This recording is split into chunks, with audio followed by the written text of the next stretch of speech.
प्रबल Marathi news channel मध्ये आपणा सर्वांचे स्वागत आहे।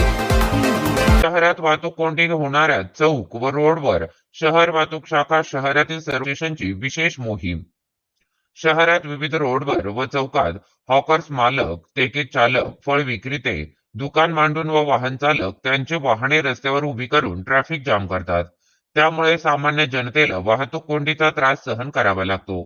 आज दिनांक 5 डिसेंबर रोजी सकाळी 10 ते दुपारी 1 वाजेपर्यंत उपविभागीय पोलीस अधिकारी डॉक्टर दिलीप टिपरसे यांच्या आदेशानुसार शहरातील वेगवेगळ्या चौक व रोडवरील अनधिकृतरित्या विक्रीसाठी थांबलेले हॅकर, ठेले, दुकान चालक व वाहन चालकाविरुद्ध विशेष मोहीम राबवून वाहतूक कोंडी करणाऱ्यांविरुद्ध कायदेशीर कारवाई करण्यात आली।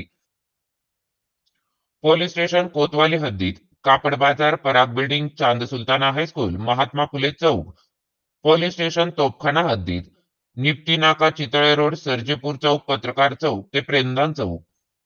पोलीस स्टेशन भिंगार हद्दीत जीपीओ चौक अशा वरील एकूण 9 ठिकाणी कारवाई करण्यात आली।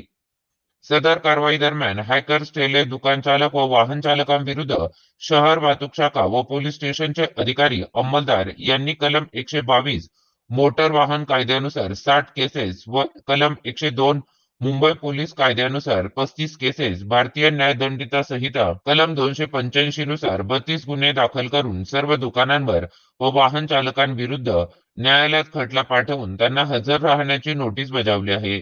सदर कारवाई माननीय पोलीस अधीक्षक श्री सोमनाथ गारगे, अपर पोलीस अधीक्षक वैभव कुलवर्मे, उपविभागीय पोलीस अधिकारी डॉक्टर दिलीप टिपरसे यांच्या मार्गदर्शनात पोलीस निरीक्षक शहर वाहतूक शाखा श्री बाबासाहेब बोरसे, पोलीस निरीक्षक पोलीस स्टेशन कोतवाली श्री संभाजी गायकवाड, पोलीस निरीक्षक पोलीस स्टेशन तोपखाना श्री जगदीश बांबळ, सहाय्यक पोलीस निरीक्षक भिंगार कॅम्प श्री जगदीश मुलगीर व शहर वाहतूक शाखा पोलीस स्टेशन कोतवाली तोपखाना भिंगार कॅम्पचे अधिकारी अंमलदार यांनी केले आहे।